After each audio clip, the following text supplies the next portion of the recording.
Hello everybody, Drifty here from Driftwood Gaming, and we're going to continue our Let's Make a Game series for RPG Maker MV on the Legend of Driftwood. And this will be episode 10, so welcome back. And I've done a good number of things. Oops, I actually want to set my starting point where it should be again. I've done a number of things. I'm going to show you in detail the changes I've made. We finished this left-hand side, but before I get into all the nitty-gritty details, I'm going to just play the game up to the point to where it's at. So let's start out with our opening story. Let's set our party members back the way they should be.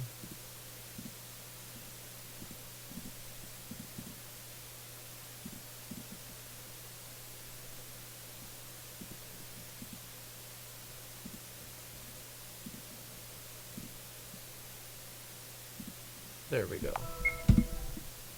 Alright, and I will be fast forwarding through the stuff that I've covered in the last episodes a little bit with fast forward script from Sound Cipher.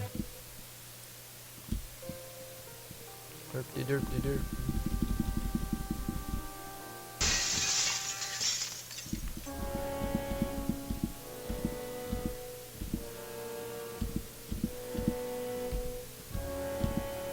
So off camera, I've been making, adding some other maps. I made the west tunnel for the sewers. I've duplicated the event and set it to a global switch instead of a local switch, so that you don't have to fight the first mandatory boss twice. If you beat him and then actually it's a move event, so you won't be able to go back. But yeah, you beat him once, and then you won't have to see the shake screen and all that other stuff. A couple balance changes, not too many. I did change the drop rates on items. You may notice that I've installed another script that shows the faces here. Yanfly has been putting out scripts consistently, and I keep up to date on everything that he does. Watch him like a hawk.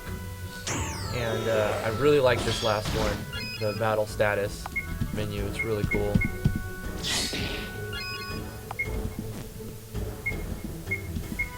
Oops, meant to target the other. Guess I shouldn't be trying to rush or something.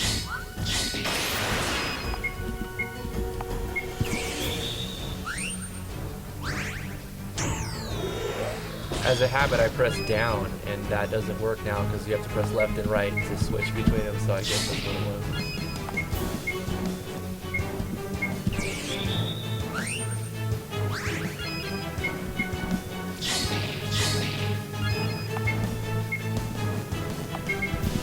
Right there. Alright. Increased drop rates on items. I don't know if I already said that, but basically almost every item is going to guarantee a certain drop.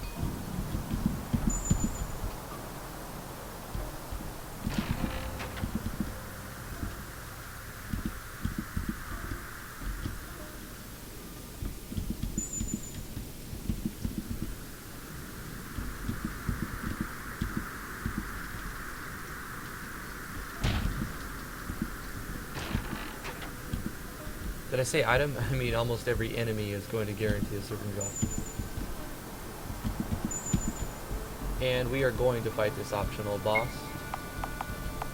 Let's go ahead and equipped up this time. We'll just put this on file 1.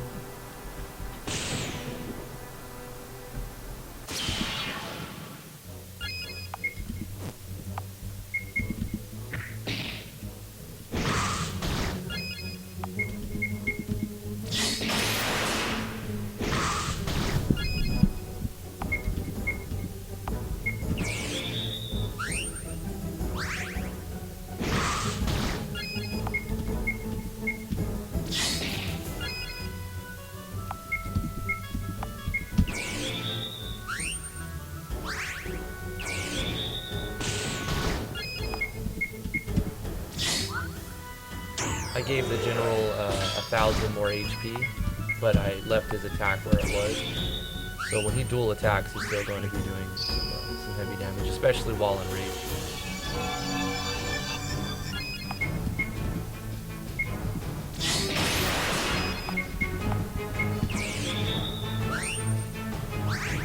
Really happy with the pacing of the battles, with the CTV and the frame rate where it's at. It's fun. It feels fun to, especially when you get to Lydia's scenario, which we're going to be doing. I added some new maps, like I said, and included Lydia's opening scenario, and did the transfer events and the party change after you beat the sewer mutant. I think in this episode we're going to be changing the sizes and scaling some enemies with the plugin that Yanfly just released. I mean, I've had it for a little while, but it's the beta version. Now it's more fully fleshed out.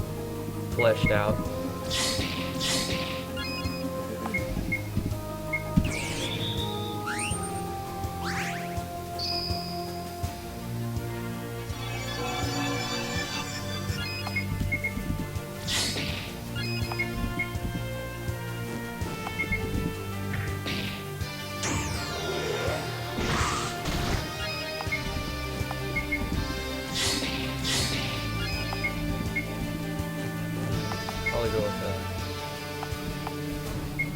yeah. Dual attack again. That was a good call.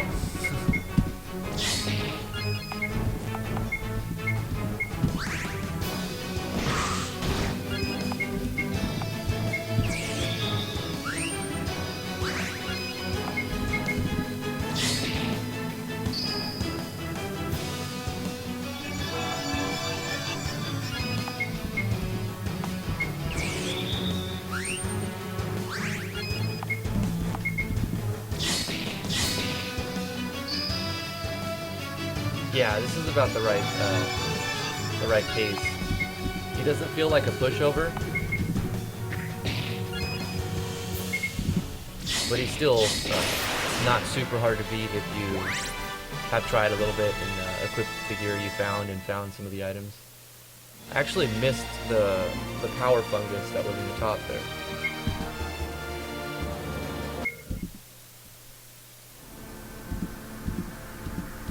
It's right up, you can't see it at the screen, but it's right up there.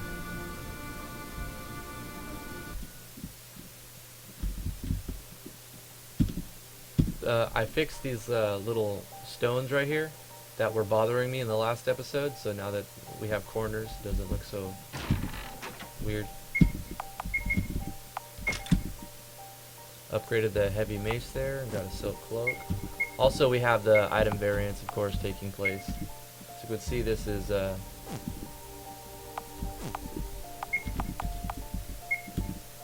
that's actually 9 because you started with it. This is only giving 1 vitality and 3 willpower, so this is a terrible roll on these gloves.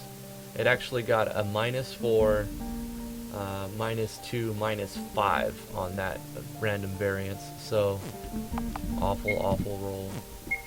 That one got an okay roll. This one got an okay roll.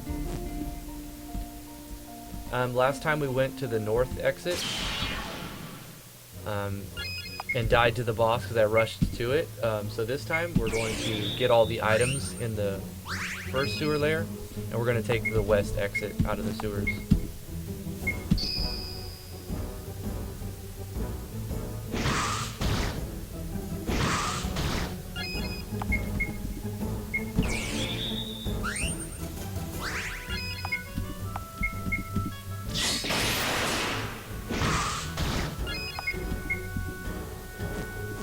We will hold off on that heal for one more turn.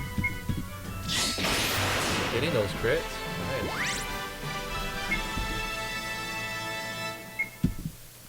See, we fought 2 rats and we got 2 rat tails, so certain items are guaranteed, and then they have enemies will have a chance to drop other items.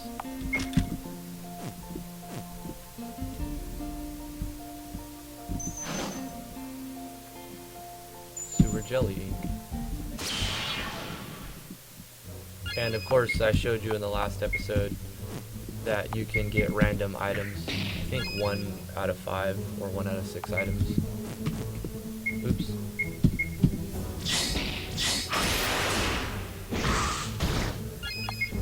From these junk piles.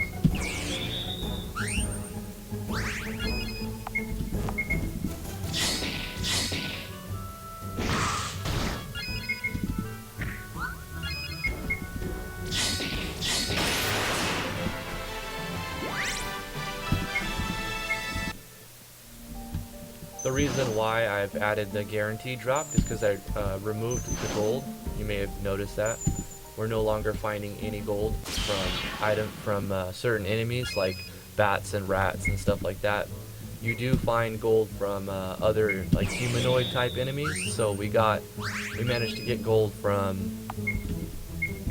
what are they, the mercenaries at the beginning, and then of course the general will also drop gold, but we're getting no gold drops from the bats just because I kind of like that system to where you would find items that, you know, like bat wings and stuff like that to sell to the, you know, while you find a town or an NPC, and that's how you would make money killing creatures. Or you could fight, like, I think I made the Uryx, which are like our orcs, drop gold as well. Also, I'm trying to figure out how to change this icon because I have a nice gold coin icon. And I remember doing that before. I just, I've derped, forgot how to do that.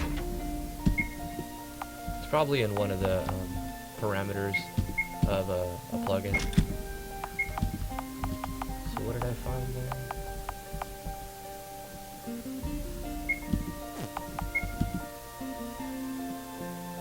Oh, another set of gloves. I need to change that, maybe add a new armor. I think we'll do that.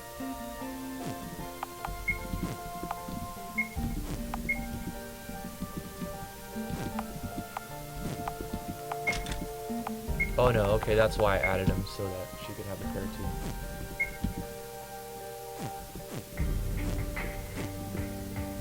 Alright, let's go ahead and save it real quick.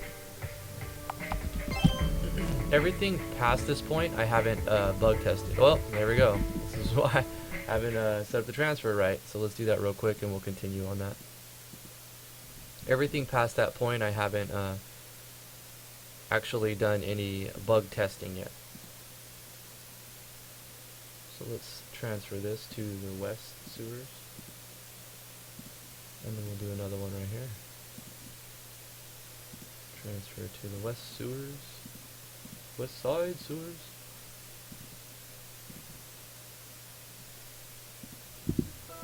Alright, continue. File 1. There we go. Here's our auto run event. I think we made it in the last episode, but I just copy pasted it over. However, it's on a global switch now. So the fact that we've seen it on this map, if we were to go back and go to the north, it wouldn't play it. But if we went to the north first, it would play it, and then if we came back here after it being played, it wouldn't play. So that shake event is only going to play one time. So this is the hardest battle, excluding the boss in the sewers, the bat with 2 jellies. But I don't think it'll be a problem.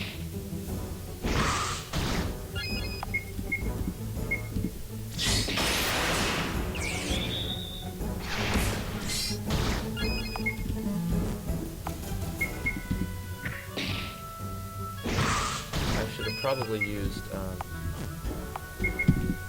one of the enemy restore items, Tentacure. Yeah, let's go ahead and use a Tentacure. We will need it for the boss. Also want to get that 1 level. I increased the strength on that by a little bit, because it was doing like 80 or 90.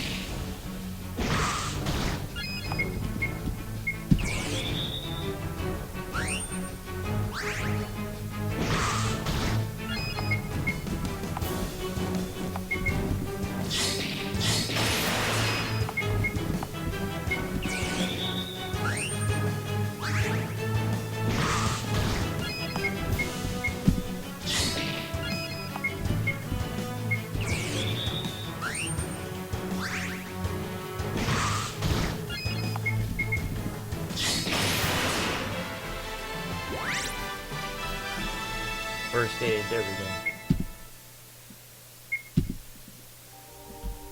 And no gold drops, but we got those items to sell. And then I've added a treasure chest. I need to edit the text on that.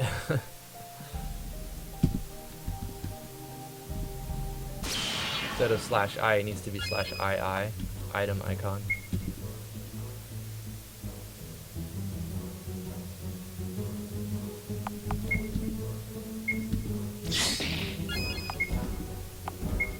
So now that we have a TP or LP based heal, we can save our MP.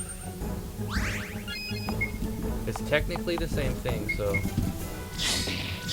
think it has the same animation, the same formula. It just takes 15 LP instead of 10 MP.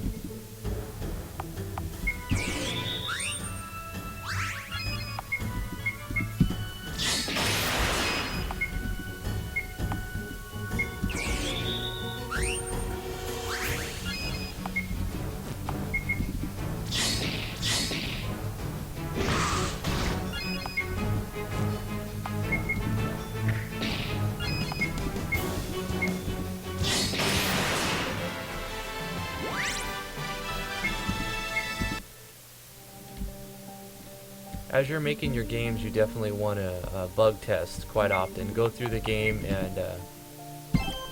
and play it as if you were just starting a new game and you don't have any clue of what's going on. And see what it feels like to you. Is it too easy? Is it too hard? We're going to scale this enemy down in size by about 25%. That way when we do moves like this and we zoom in, we can see his HP bar a little bit better.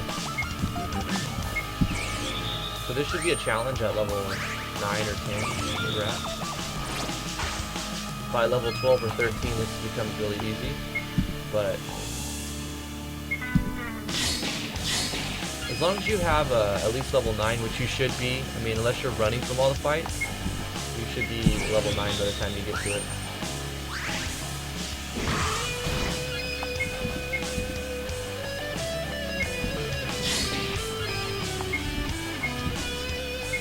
Love the battle music too.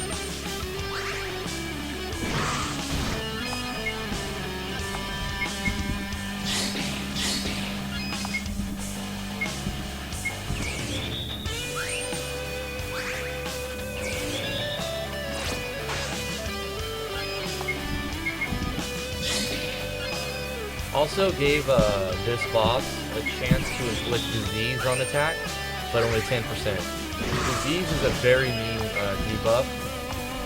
It lasts for I think 50 or 30 turns, and it reduces all parameters by 10%.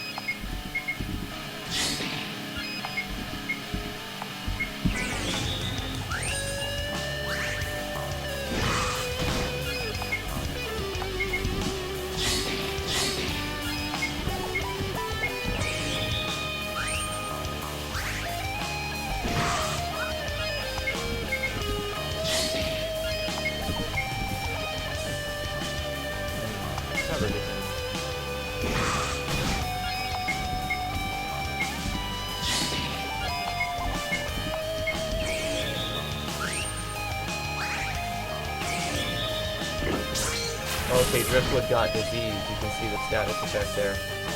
So he's effectively 10% weaker HP, MP, all parameters. So he'll be doing a little bit less damage. I already noticed it usually does 11, 12. It's about 1100 there.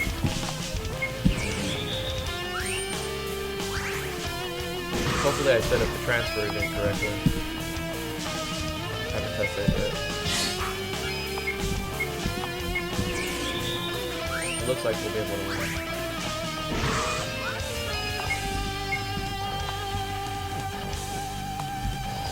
50% chance that she'll be targeted. So.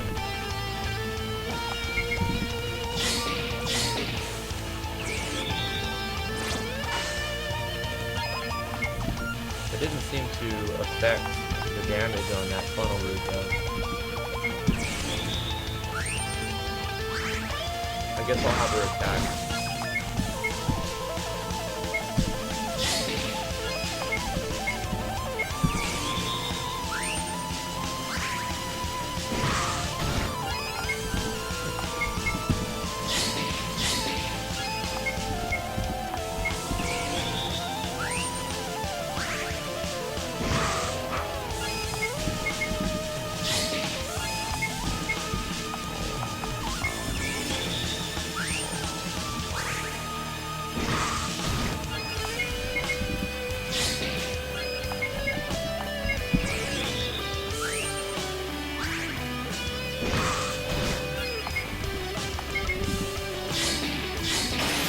Double critical, nice. Cool. Lots of experience for that fight. And also, I've changed his drop so that you get the Ring of Protection, which is one of the weakest rings, but it gives 10 vitality, which is going to reduce damage a good number. So, I figured it was a boss that needed more than like a consumable item, so there's an upgrade when you get that. So let's check this cutscene. I haven't tested it yet. We got the flash animation. I'm gonna do another like shake screen and then like maybe a bite sound effect, because basically the storyline, Tiana gets wounded in this fight, and Driftwood's got to take her. And if you saw the last episode, you seen he says there's a castle to the west if you go to the north exit, and then he says there's a town to the south if this tunnel. So basically he's going to take Tiana to get healed up. So after that happens, you get transported to the deep jungle. The screen fades out. Did I put a fade screen in? I don't think I did. I'll have to do that. The thick trees above are blocking all the sunlight from reaching the ground level. Yeah, so I forgot to do the fade screen. So let's go ahead and do that really quickly. Let's save it. And I know how to get around this really quickly. So I'm going to do two fade events for this. One to affect the save game that we just did, and one to affect when you go through here normally. So at the beginning of this, we won't need transparency off, but I'll leave that there for now in case I want to play test something else here. So I need to add a fade in screen right here. We'll do like a wait for like half a second, and then it's going to fade the screen in. Now I'm also going to do a temporary event so that we can continue our playthrough, and this will be an event that I'm going to be deleting after I start the game as a testing it again. So we'll do a new event. This is something you can do in your game. Set the trigger to auto run, and then do whatever you want it to do for your game. If you're testing an item, you can do change items, change weapons, or whatever, and then do a self switch. So what we're going to do is we're going to fade in the screen, because we're already past this event point. We're already past this event point. So if we load the game, this won't happen anymore because we saved after this happened. So we have to do something else to fade the screen in. So like I said, I'll be removing this after our playthrough. But we're going to fade the screen in. We're going to control self switch A. So this will run one time, fade the screen in so that we can continue our play. So now we'll play. And continue. Should work. Yeah, there we go. So basically, you get teleported here. She says that I have to go back to town. Looks like I'm running out of tonics, but I want to grab some of these Athelas plants before. And then it shines a glowing ball light right here, so the player can see that you have to go and get these, because there's no other indication that the player would know that this is how you get items. So we're going to go here, press enter, and you obtained an Athelas. And if you go anywhere where you see these, I've removed them from the map and replaced them with events so that you can collect these, because these are worth about 100 gold each, and there's about 20 something of them on the... So this is like, instead of just starting the player with them, letting the player get them and gather them themselves. So normally this is a trick. I've led the player to go this way, and if you walk right here, you'll see that there's another one to the left. So the player would just keep going left, and they might skip this bottom one. because there's none invisible sight here. But if you decide to go down, there's one here, and there's a treasure chest. Oh, we got attacked before. So this is the hardest creature, individual creature in the jungle area, because it has a chance to paralyze. And when it paralyzes, it's basically a game over. So this is why I've let the player save anywhere at any time, because you can die in any battle. I had to keep nerfing this. It was a 33% chance to paralyze, but I nerfed it down to 20% chance, and it was 20 TP. I've made it cost 25 TP. It did do ATK times 4. I made it do ATK times 3. So I've nerfed it quite a bit, but there's still that 1 out of 5 chance when this uses its constricting tail, it'll paralyze you and most likely kill you. So looking at Lydia here, she has magic, and you have one spell to begin with, and it's based off of LP or TP, and it's gonna basically the move that was used against you by that mutant, where it drains life. That's a move that she gets, because there's no other way that you'd be able to heal yourself, and there's going to be a good number of battles here. So also, she is using Yanfly script for items or skills consume items. So later on, she's going to be able to use a mix skill and mix different items to create different status effects and healing properties. So the fact that we've removed Tiana from the game, we now when you meet up with Driftwood in town, Tiana's going to be sick in bed, and it'll be Lydia and Driftwood have to go find some herb that's going to cure Princess Tiana. So I have to give somebody the ability to heal. You have to think about that. You don't want your players to just be trapped in a dead end. So her attack is really weak. There's Constricting Tail. Is it gonna round one? No. I thought it was gonna be round one worst case scenario. But we've got Funnel Root, so we'll be able to heal ourselves with that. So that's a self heal. But by the time you get to town, you should have the ability to mix different things. So her attack is really weak, but her spells are pretty strong. Plus, it's a healing effect on them. It was also rating 4, and attack would be rating 5 for Constricting Tail to work. And I've nerfed that down to 3 so that it attacks more often than it should do 3 attacks for every 1 Constricting Tail. I mean, it won't always be 3 to 1, but that's how it statistically should be.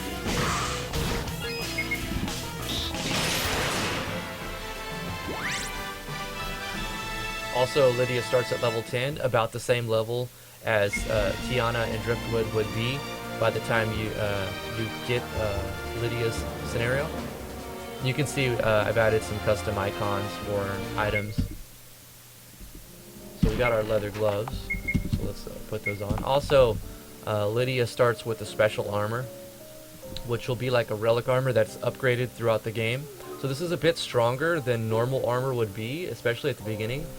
But I thought it was appropriate because you only have one party member, so you could die really easy. So I wanted to give her some sort of buff or bonus that would keep survivability up. So 18 vitality, 10 wisdom, 18 willpower, which is basically defense, magic attack, and magic defense.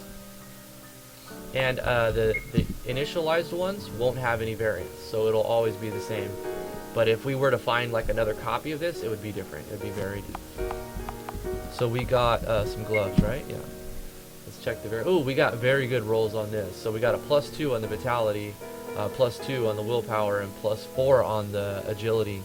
So that was probably really uncommon that you would get such a good roll. We'll save that because I like that. And we'll continue our way, and we give a hint in the text saying that, or I've given a hint in the text that says I should probably head south towards town, yes, so the player knows what direction they need to go, even though it's pretty straightforward. It's good to leave hints and tips and little things like that. I'm also going to put, now that I think about it, I'm going to include that, change the color of the direction so the player it stands out a little bit more. So this is a tough battle right here because if we get paralyzed, it's definitely game over. So we want to target the wildebeest first.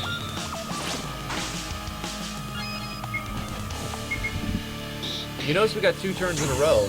That had to be due to such a high roll on the agility. Oh, we got paralyzed, so we're probably dead here. Most likely dead.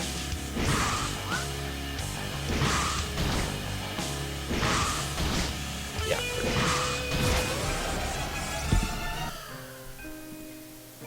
But you can save anywhere. I'm actually going to put in another message. And now that we've already got our screen faded in, we can delete that event we created.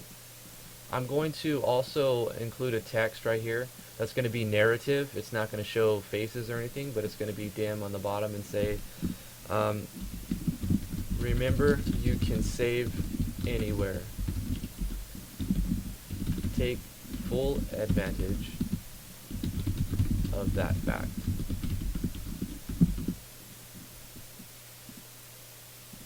Just a little reminder. Let's see. Head south. Okay, let's do a little color. I think we'll do what, 10, and then we'll go here and go C 0. Preview that. Yeah, red's gonna stand out.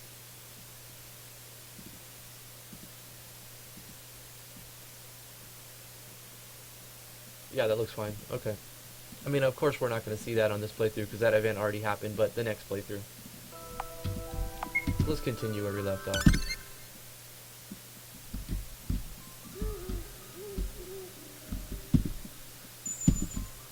So we managed to gather that one.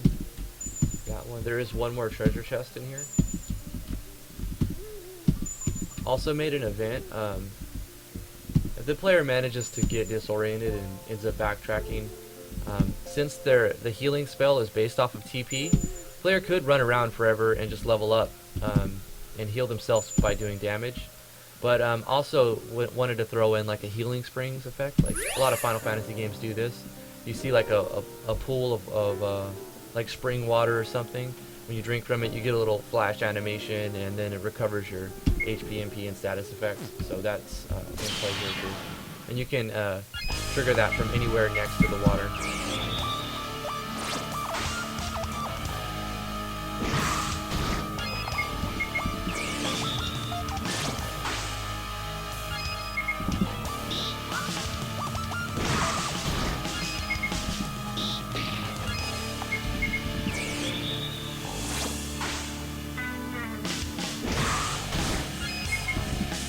Oh, I need to change the battle background music again. Just noticed that, so that we're getting the boss battle music. I mean, it still works. It sounds okay, but I don't want to overplay it so that the bosses feel like they deserve... I want it to be like where the bosses would get their own battle music, so you can distinguish between a normal battle, even though you should be able to. So here's the hardest area I showed you at the beginning, I think. The regions. This is the only part of this map that has a particular region. So in this particular region, right before you exit the deep jungle, you can get attacked by 3 things. Everywhere else you'll be only 1 or 2 things with a lot of different variances. So there's actually like 12 troops that you, or no, it's 10. There's 10 troops. So right here is the only spot where you can get attacked by 3 things. And unfortunately we did, so might end up dying here. We need to kill this thing. Now this bee has a stun attack, which can also get you killed, but that'll be 1 less round. But unfortunately, with 3 things, a stun would kill us too. So like I said, it's going to be a challenging game where you can die, and you'll have to pay attention. But if you play your cards right and you save often, it should be kind of fun. Well, that's unfortunate. I think we need to use an item here. We'll go ahead and get a regen effect here. Might need that if we get stunned.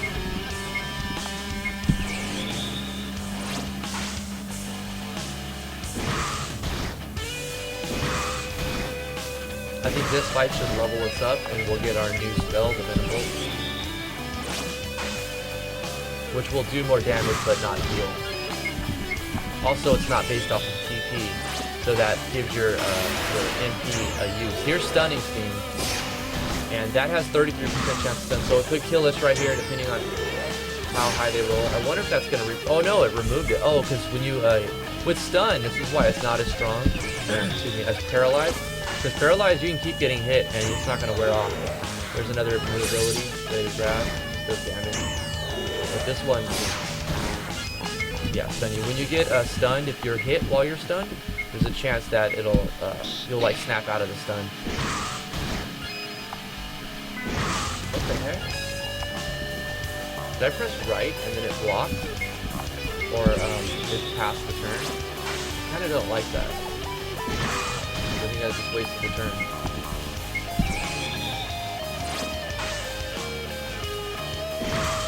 If I get stunned right here, it might be really bad. But this might kill it. Hopefully it does. Die, B. Oh no, he's got like... Come on. Yes. Oh no! As long as I don't get stunned, I think we're okay. I think we got it. Now I need the heal will only drain as much life. This drain, so that's sort of a waste, I feel. Hopefully we don't miss again. Oh, come on. Oh, we're dead. Man, just bad RNG. Oh, it didn't land the stun though. Come on, don't miss 3 times in a row. I think we'll be alright here. Yeah, because the stunning sting doesn't 100% stun. It's only 1 out of 3 that it's gonna stun you. That was close though. I like it. See, it's challenging. Very, very challenging.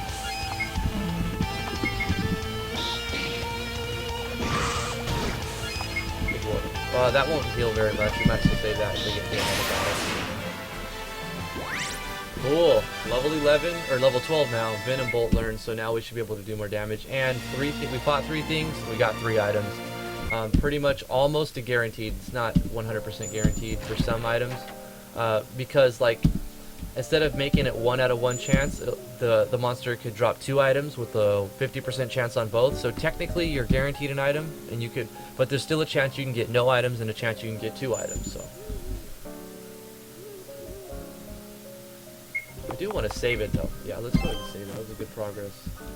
We'll go over here and get the last bit of Athalas. And now, technically, we've done everything on this map. So we just, oh, there's one more Athalas there. Let's show you the, I want to heal first, and then in case you get paralyzed.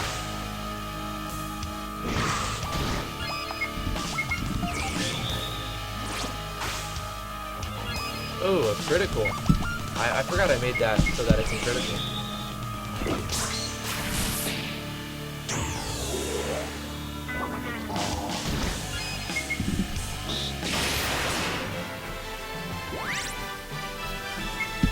Nice. So then we would get, oh, this last one. Go ahead and exit out of here. Now we've left, like, how I played this off. Remember last episode at the end, I was like, I don't know how it's dark and then light, and then I played it off as, that's the deep jungle, and there's so many, like, trees that it's blocking the sunlight. So once you get out of the thicket, the sunlight comes back. So it's not nighttime, it's just there's no sunlight that can penetrate to the ground. So that's how I've made it work, and I think that works fine. And there's nothing on this map right here. I think it's just a straight pass-through. I might add some little treasure chest or something in here. But then I have connected the maps to the world map. So then we're out here. And this is sort of the end of how far the gameplay that we've got. So I think we've got about 30 minutes of gameplay. You would go to the town, and I've made the town, but there's nothing in the town, and I haven't done the transfers. So that's where our game is at now. Looking at the record, or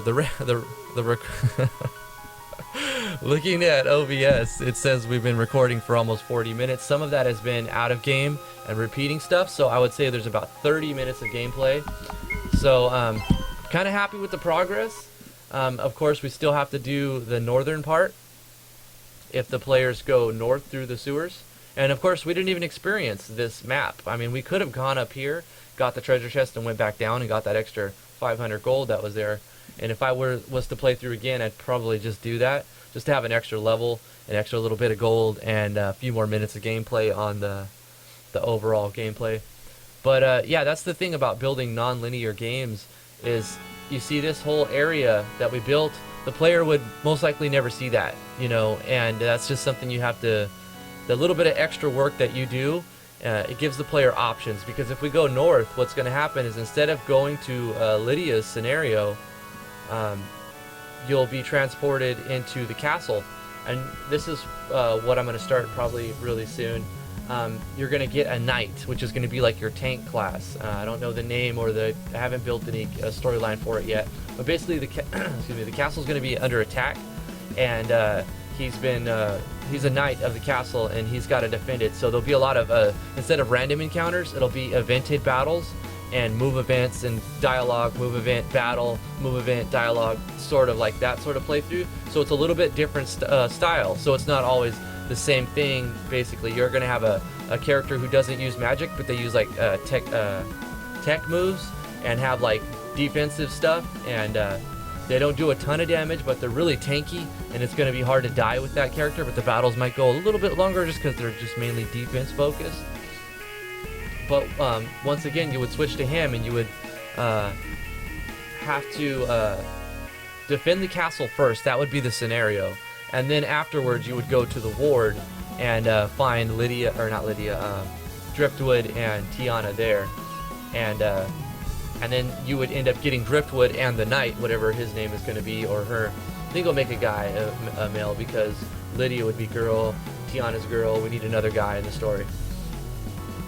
And so we'll have the knight meet up with Driftwood, and instead of having like a mixed naturalist, magic caster, healer, and Driftwood, this part of the game would be you'd have a really beefy tank with a high DPS.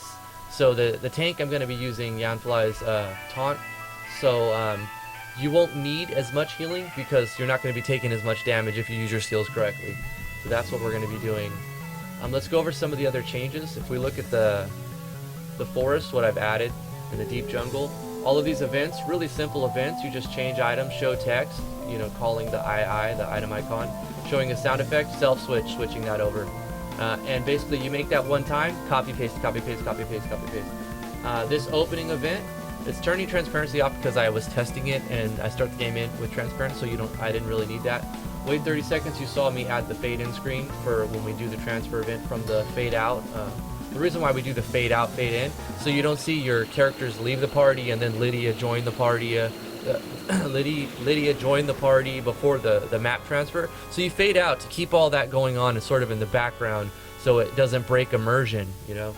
And then we've got the dim text, which is our narrative, letting the player know why it's dark. It's not nighttime, it's just there's thick trees above blocking the sunlight. And then the storyline that I kind of rushed through really quickly, it looks like she's running low on the tonics, so her initial small purpose, the player already knows what they're supposed to be doing. They should be heading south, going to town because they need to buy tonics. Really simple thing, right? But when Lydia gets into town, there'll be some more autoplay events, and that's where she's gonna meet up with Driftwood, and Driftwood's gonna confront her and say, hey, Driftwood's gonna be asking everybody for help, and she's gonna be like, oh, I know of an herb, but it's on a mountain, and we have to go climb this mountain or something to get something to heal, or it's in a cave or something. I haven't figured it all out yet, but that's basically what's going to happen. And then you would get Lydia and Driftwood in the party, and then you have to go do another scenario with those two.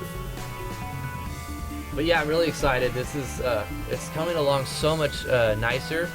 I think what I've learned in my first project, like all the things that I picked up on from other people and from just teaching people and stuff I've had to research, it's making this next game so much smoother. It's making it so much easier, because whenever I imagine I want this to happen, I don't really have to go figure out like, oh, how do I do that? I just know how to do it, which is really awesome. So experience is just the best way to do it. So if you want to get better at Game Maker, watch tutorials and just start making games. Just get into it and start doing it, because hands-on experience is really important. And then I would imagine that watching people helps. Some people learn very visually. I know I do. So yeah, let's continue on. We've sort of finished this map right here, so I could get done with that. We'll start editing doors and transfer events, adding new maps in here. We did the transfers in the castle. I'm going to be doing this part probably next episode. I'm going to do I want to finish the town so we can get Lydia's scenario into here. So let's go ahead and add a new map here. We're going to load some of the pre-made interiors.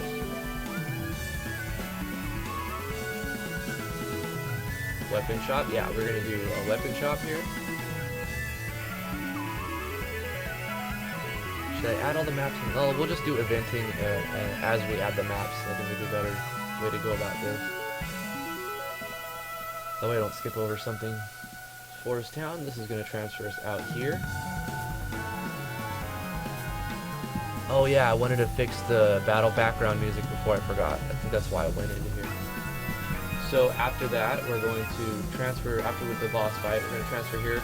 We're also going to change, we could do this in the background as well, change battle background music to, what was it before default though? Let me check that real quick.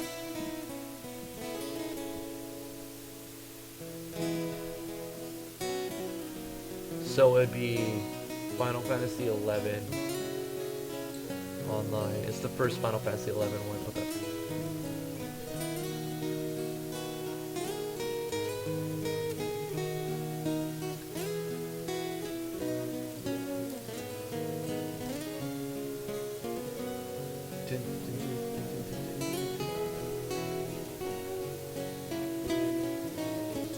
I might even select a different battle background here, but we'll see how that sounds.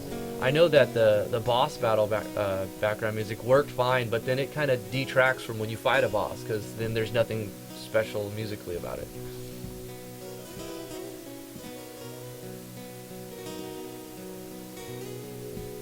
Also, might need to copy paste these transfer events if I decide to add 8 directional movement, which I don't know if I will or not though.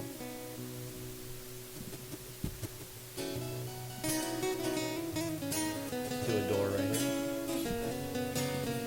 We don't want that door. Oh. Let's pick a different door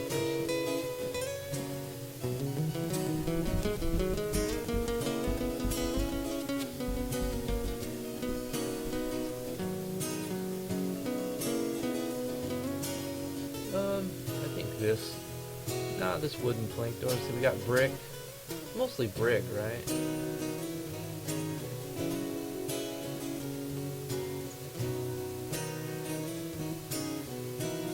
I think this door might look a little bit better. It kind of looks a little too modern if you think about it. I'm going to go with this one. It's going to transfer us into the weapon shop. I usually set up the transfer events first. Let's go ahead and add the second map.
And I like including items, hidden items around. So we'll probably do that as well.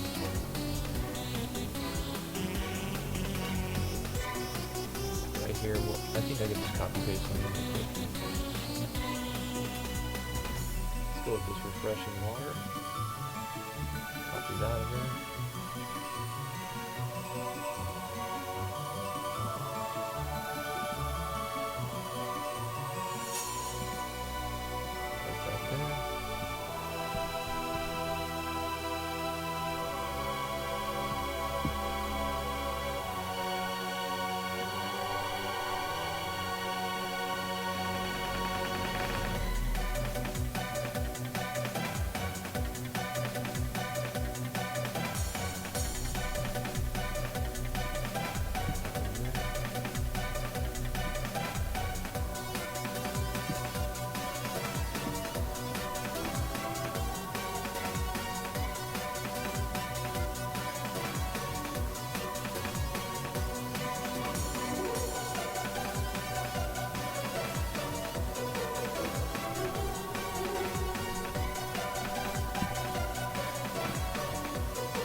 Maybe in the cupboard.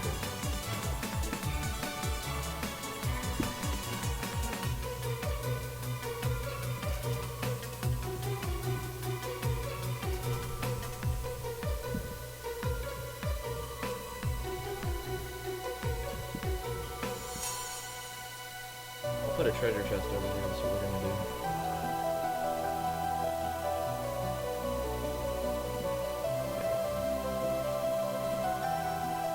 Should be putting it down. Phoenix brew, these are always useful. Resurrection.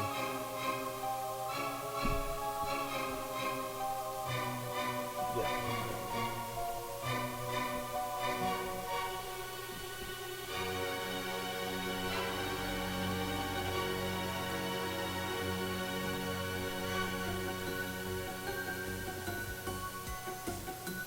Put a door here, but we're going to get rid of the transfer and just do a save.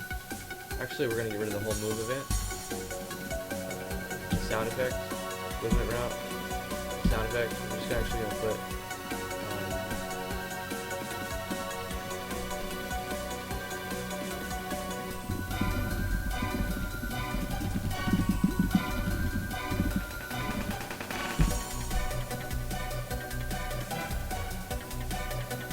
sound effect first.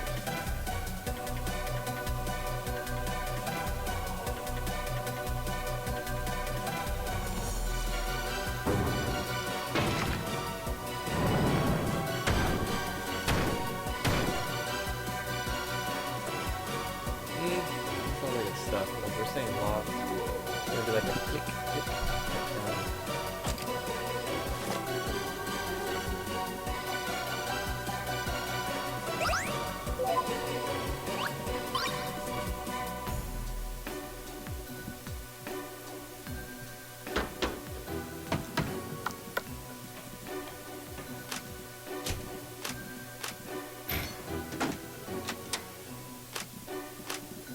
Yeah, that sounds like a... You're turning the handle, but it's not opening.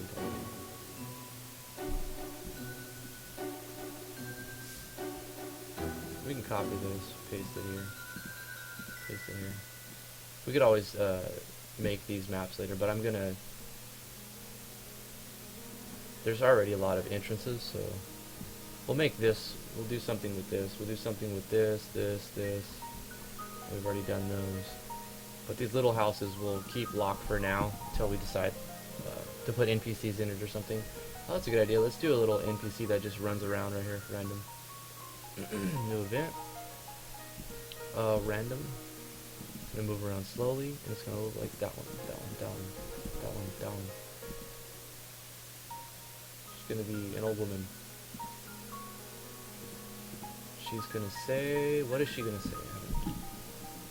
Go ahead and give her a name. Old woman. It's probably a good idea to give like a hint or a tip about the game. I said save often. Take advantage of the save anywhere feature in narrative. So what would be pertinent to this situation?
Definitely gonna add some more items in there.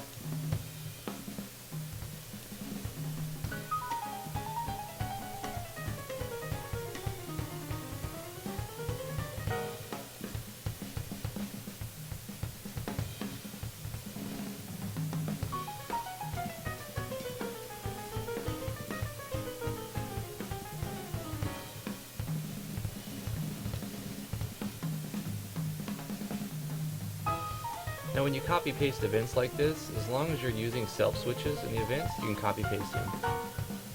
Copy pasty, copy pasta, copy paste.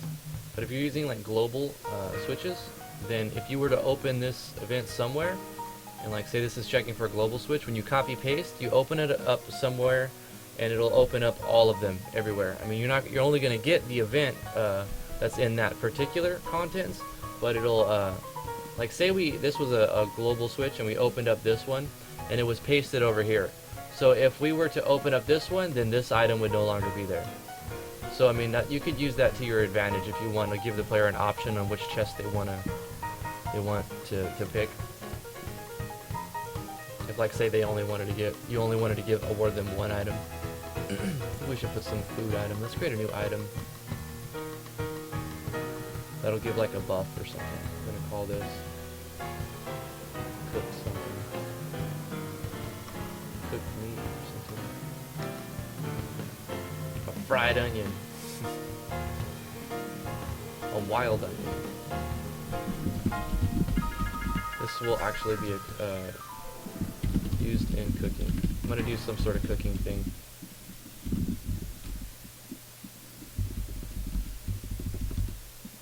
Used in cooking, or would just be like cooking ingredient. Yeah, that way we don't have to give any. We could give them a flavor. Cooking ingredient. This onion has a bold flavor. Yeah, we'll say it's worth 100. It's a bold onion. It's 100 bold onion.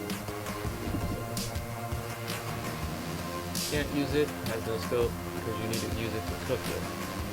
So basically a crafting item. And then we can just copy this.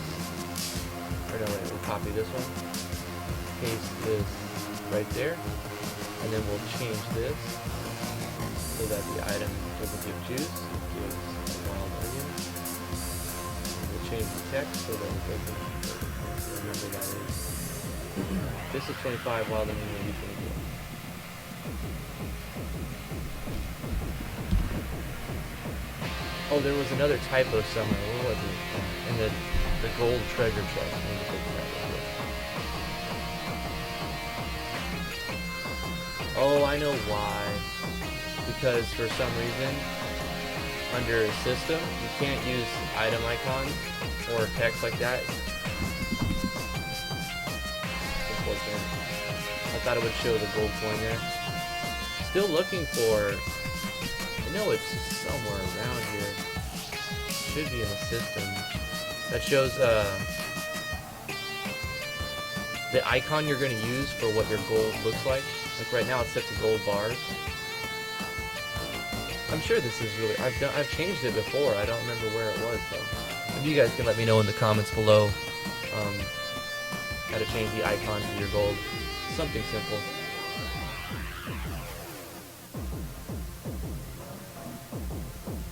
Shouldn't be in tile sets or animations. Items. Yeah, I just don't remember. It's probably. Let's check plugins real quick. Is it in the? Is it in the core engine? I bet it's in the core engine. Gold icons. There it is. I think I want it to be 610. Bingo.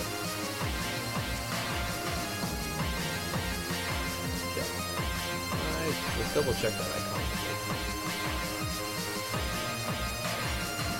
I think this is the one. Yeah, 610. Cool.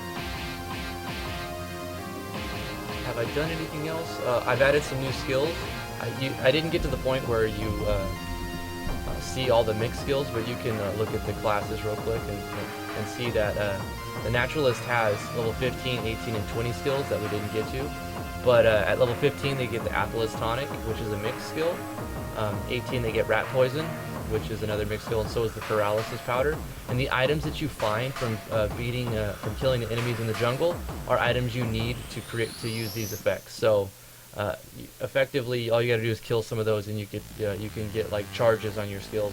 And I'm using Yanfly's skills cost items plugin.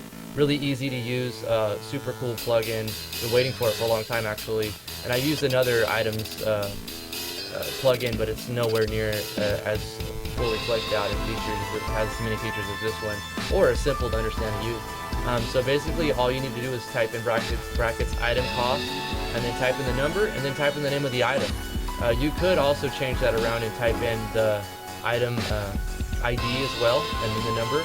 But I think this is the easier way to understand what it does, so you don't have to reference items each time. And that's what the other plugin did. You have to reference which one is this number, which one is that number, and you go back and forth constantly, and it's kind of a hassle.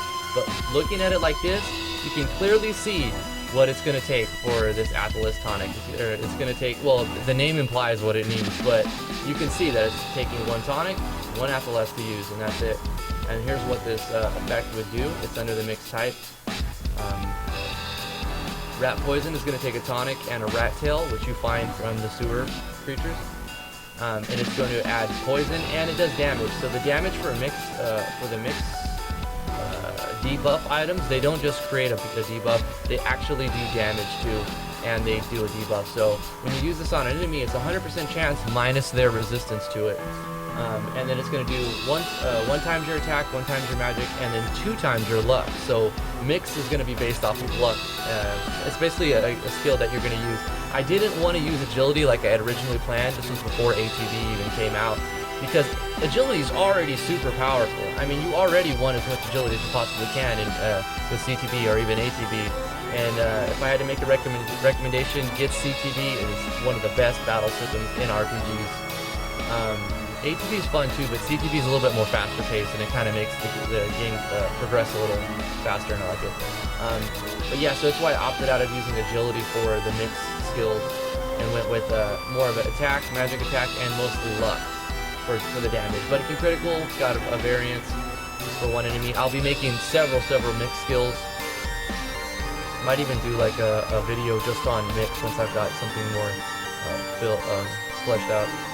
And then the paralysis powder, and it's kind of suitable because the items that you get will be used in a skill that creates a status effect. And in order to get this item, you have to fight creatures that will have a chance to paralyze you.